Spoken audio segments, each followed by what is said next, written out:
எல்லாருக்கும் வணக்கங்க. 7th மந்த்ல நான் ரீசெண்டா எடுத்த growth scan பத்தி தான் உங்க கூட நான் ஷேர் பண்ணிக்க போறேன்.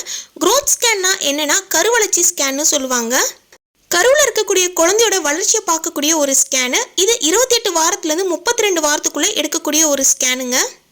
இந்த ஸ்கேன்ல ஒரு 4 முக்கியமான மெஷர்மெண்ட்ஸ் பார்ப்பாங்க. ஹெட் மெஷர்மெண்ட்ஸ், வயிறு மெஷர்மெண்ட்ஸ், காலில் இருக்கக்கூடிய தொடை மெஷர்மெண்ட்ஸ், பாப்பாவை சுற்றி இருக்கிற ஃப்ளூயிட் மெஷர்மெண்ட்ஸ் பார்ப்போம். கம்மியாக இருக்கா ஜாஸ்தியாக இருக்கான்னு பார்ப்பாங்க.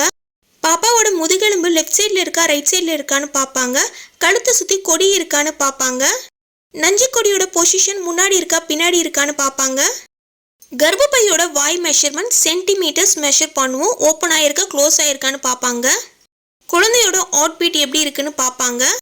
குழந்தையோட நஞ்சு கொடியில் இருந்து தொப்புள் கொடி வழியாக பிளட் சப்ளை போகும். ஸோ அது கரெக்டாக இருக்கான்னு பார்ப்பாங்க. இந்த 7th மந்த் ஸ்கேனில் பார்க்கக்கூடிய முக்கியமான விஷயங்களை பற்றி உங்கள் கூட ஷேர் பண்ணிக்கிறது ரொம்ப ஹாப்பிங்க. தேங்க்யூ.